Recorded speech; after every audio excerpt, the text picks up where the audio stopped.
How many times have you heard that you can't do this, you can't do that, and it has never been done before? Just imagine if Bill Gates had quit when people said it can't be done.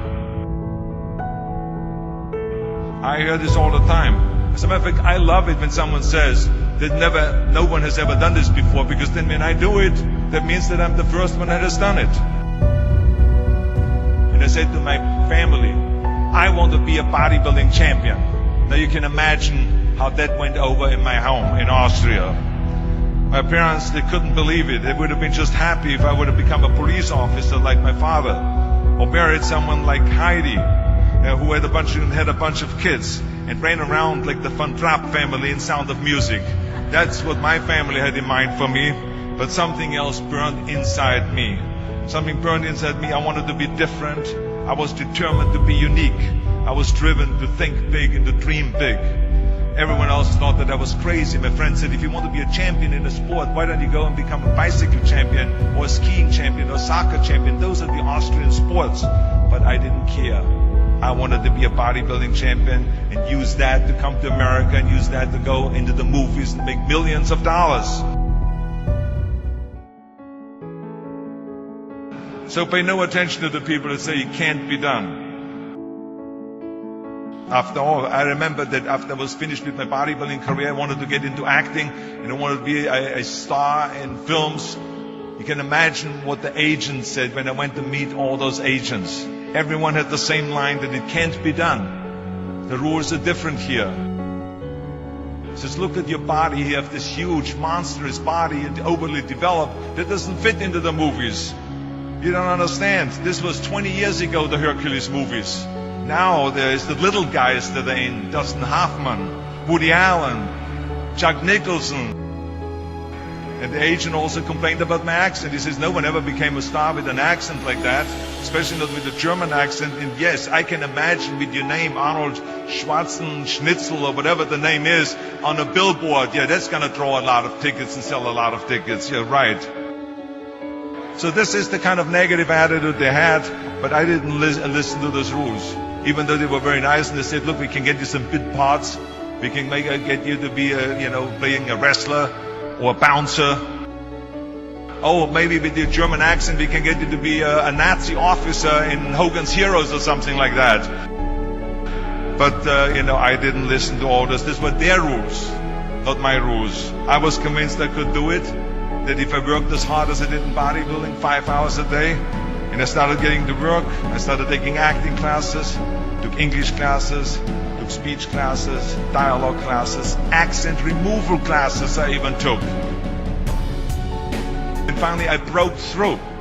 And I started getting the first parts in TV, Streets of San Francisco. Lucille Ball hired me. I made Pumping Iron, Stay Hungry, and then I got the big break in Conan the Barbarian. And there the director said, if we wouldn't have Schwarzenegger, we would have to build one. Now think about that. And then when I did Terminator, I'll be back. Became one of the most famous lines in movie history, all because of my crazy accent. Now think about it. The things that the agent said will be totally a detriment and will be impossible for me to get a job, all of a sudden became an asset for me. All of those things, my accent, my body and everything. So it just shows you never listen that you can't do something.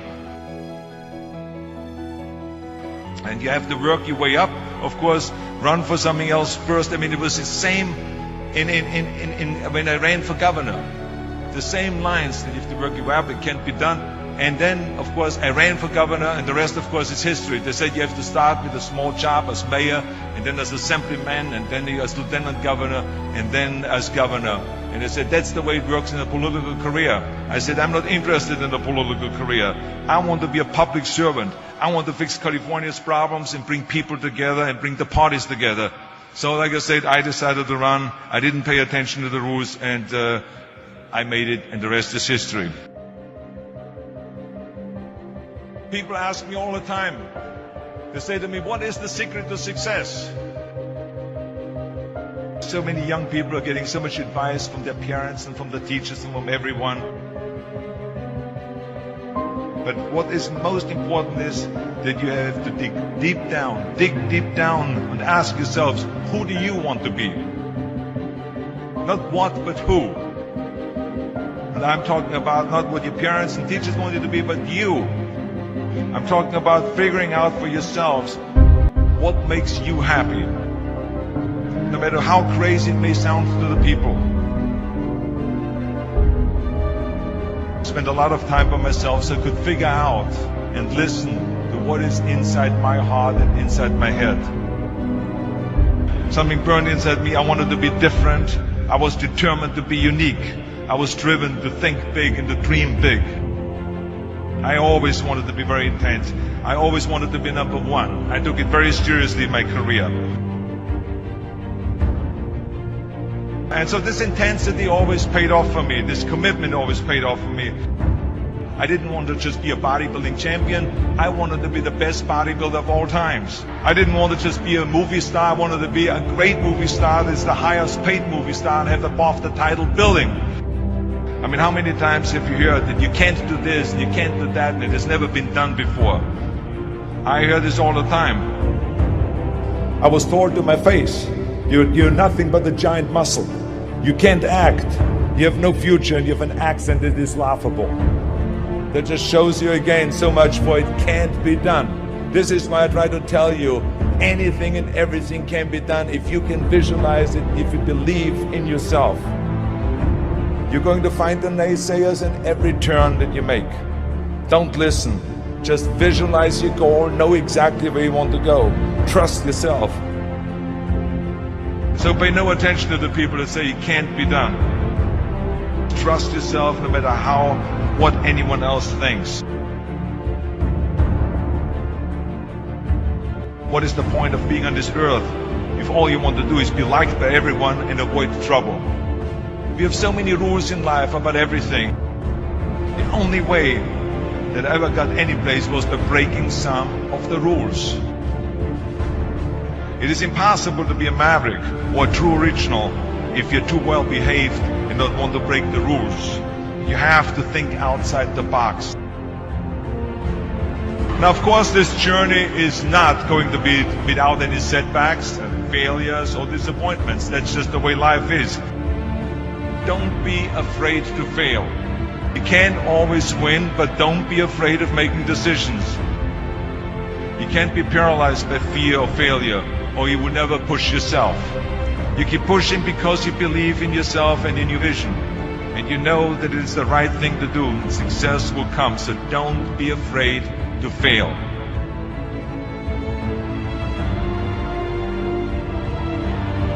I always believe leaving no stone unturned. That's what makes you a champion. When you're out there partying, horsing around, someone out there at the same time is working hard. Someone is getting smarter and someone is winning. You never want to fail because you didn't work hard enough. But if you want to win, there's absolutely no way around hard work. No pain, no gain. Whatever path that you take in your lives, you must always find time to give something back. Something back to your community, give something back to your state or to your country. Tear down that mirror. Tear down that mirror that makes you always look at yourself. And you will be able to look beyond that mirror. And you will see the millions of people that need your help. Reaching out and helping people will bring you more satisfaction than anything else you've ever done. Trust yourself, break some rules, don't be afraid to fail, ignore the naysayers, work like hell, and give something back. I remember my mother-in-law, Eunice Kennedy Shriver, when she started Special Olympics in 1968, people said that it would not work. The experts, the doctors that specialized in mental disabilities and mental retardation said it can't be done. You can't bring people out of the institution. You can't make them participate in sports, in jumping, in swimming, and in running. They will hurt themselves. They will hurt each other. They will drown in the pool. But let me tell you something, now 40 years later, Special Olympics is one of the greatest organizations in 164 countries dedicated to people with mental disabilities and with intellectual challenge, and she did not take no for an answer. And the same is when you look at Barack Obama. I mean, imagine if he would have listened. If he would have listened to the naysayers, he would have never run for president. People said it couldn't be done, that he couldn't get elected, that he couldn't beat Hillary Clinton, that he would never win the general election. But he followed his own heart, he didn't listen to the you can't, and he changed the course of American history. So over and over you see that if I would have listened to the naysayers, I would still be in the Austrian Alps yodeling. I would never have come to America. I would have never met my wonderful wife, Maria Shriver. I would have never had the wonderful 4 kids. I would have never done Terminator, and I wouldn't be standing here in front of you today as governor of the greatest state of the greatest country in the world. So I never listened that you can't. I always listened to myself and said, yes, you can.